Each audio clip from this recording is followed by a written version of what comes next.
Hey guys, welcome to the second lecture on C programming. In the last lecture, I showed you how to get Ubuntu system on your Ubuntu operating system on your computer system. So I hope you have got a Ubuntu system installed. And today I'll be talking about some terms and some aspects of C programming and why we use Linux. Why are you using Linux for this particular lecture series? So let's uh, let's begin today's discussion. Uh, I'd like to start today's lecture by giving you some insights into assembly language programming, that is SASM, assembly language programming.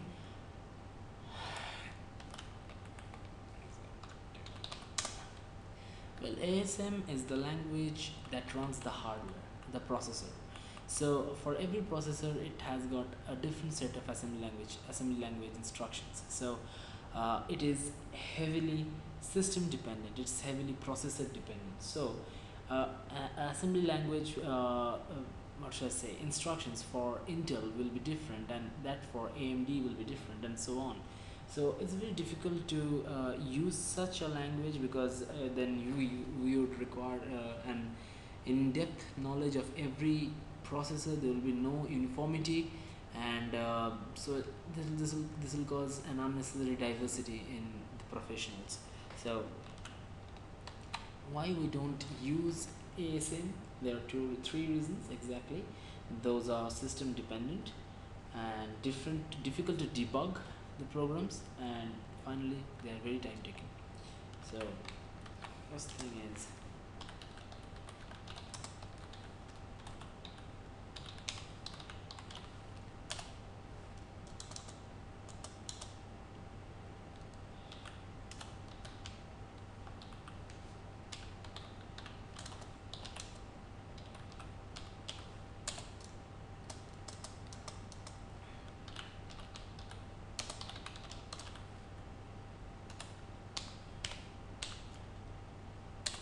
so this is the primary three reasons why we don't use ASM.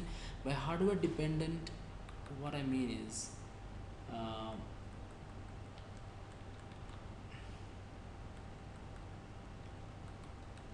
I have a spelling mistake here. So by hardware dependent, what I mean is an ASM program or assembly language program written for a particular processor does not work for another processor which is not of its type. So for every processor you have to write different programs, and which is very hectic for anyone. So we don't use ASM generally, and an alternative to this is what the is C language, right? So the reasons why we use C, reasons for using C, first of all, it is easy to debug. It's easy to debug because we have so many features like functions. We have the language itself very familiar with English language, English type language, so it's quite familiar with us, and it has got certain properties like we can use functions, we can modularize the code. So if we have problem with a particular section of the code, so we can easily debug it. So those are some of the facts behind easy debugging. And then the second reason why we are using C is its platform independence.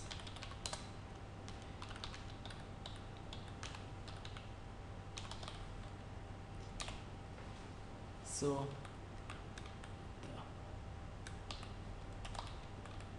so what do I mean by platform independence here? The platform of a system, say the operating system, talking of general computing systems, the operating system.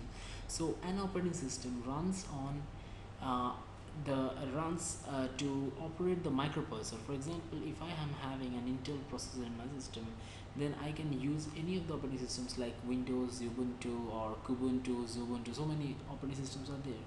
So they are operating on the same hardware, but all the systems are different. So what does that tell us? It tells us that the object codes or the machine languages that are developed by these that are created by these operating systems are different, but they operate the hardware in a very similar way. So what C does to become platform independent is that it uses compilers, which are programs that convert high level languages into machine level languages, and these compilers are different for different operating systems. So for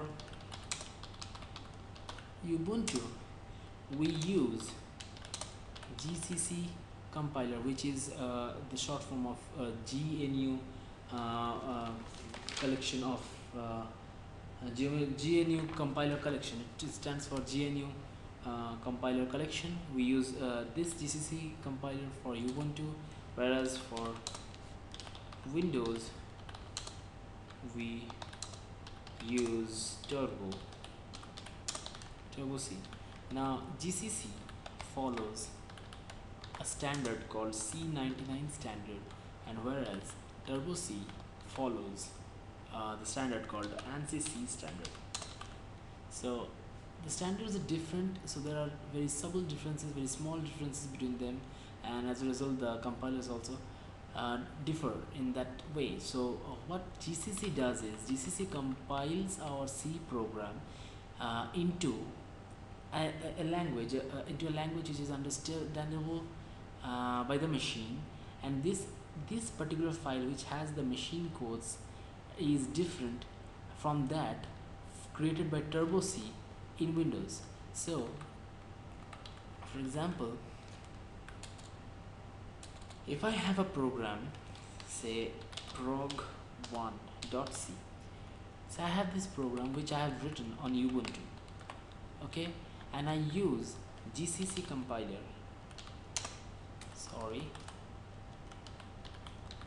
then I use GCC compiler to compile it, and as a result I get an executable file. Now an executable file in Windows is referred to as .exe file, but in Ubuntu or in Linux it has got no extension. So an executable file in Linux can be of the form like p1, or say like run, etc, etc. So anything, any name like this can be an executable file in Linux. It requires no extension, but in Windows we have the extension .exe for an executable file. So what the GCC compiler does is it converts prog1.c, this file, into a machine level language. It's into its machine level language version following C99 standard, and that file consisting of machine codes is understandable only, or that can be run by only Ubuntu or Linux. But when I write the same program in Windows, say prog1.c on Windows, then I use Turbo C compiler, which again converts it into another executable file, or I'll say .exe file. So this .exe file works only on Windows, and if I try to work it on Ubuntu, it will not work. Same is the case here. This executable file in Ubuntu will work only under Ubuntu and not in Windows. Why? Because the compiler is different. The way program1.c or prog1.c is encoded into the machine language is different, as the compilers are different in the two cases. So if I run executable file in Windows, it will not work, or if I run .exe file in Ubuntu, it will not work.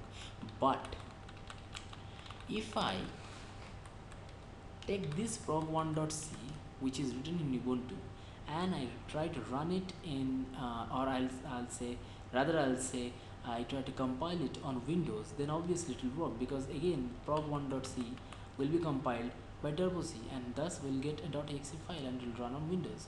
So in this way C becomes platform independent. So strictly speaking it is not platform independent if we go into the compiler level, but if we uh, contain ourselves to .c level or the C file level, then it is platform independent. So in that way C is platform independent for us. And we'll talk a little about I'll now talk a little about compilers, a very small topic I'll cover here. So compilers are basically of two types: native compilers and cross compilers. So it's like native compilers,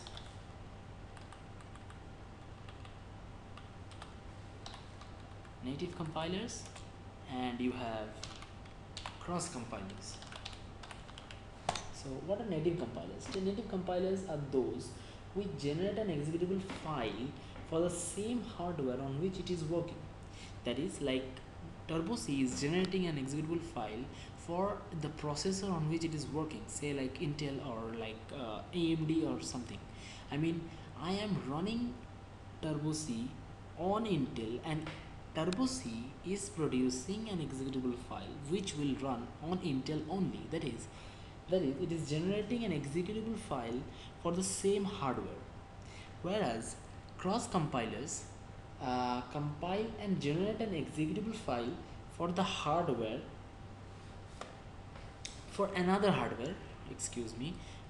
These cross compilers generate an executable file which run on another hardware, but they're designed on some other hardware. For example, if I use a cross compiler and I design a program that should run on, say, like ARM processor, but I'm designing it on Intel processor. So that is what cross compilers do. Example of native compilers would be obviously GCC and Turbo C, and that of cross compilers will be like Keel, MPLAB for PIC, Keel for ARM, I believe. Not, I've confused a bit. So that's the way you are going. That's something about compilers. So that's it for this lecture. And in the next lecture, we'll be talking about Linux directories, some directories that we should know for our programming purposes, and some commands that we should be familiar with for easy handling or easy manipulation of files and folders in Linux. So that will be the course structure for next lecture. And thank you very much for watching this lecture, and I hope I have given you some idea about compilers and some reasons why C is called as a platform independent language. And I hope you have enjoyed it, and if you have any kind of questions, any kind of doubts, you can type in the comment space, or you can mail me. My mail address will be given in the space below. So you can give me feedbacks, you can ask me questions, or you can comment on what has gone wrong in this lecture and what I should improve for the next lecture. Thank you very much.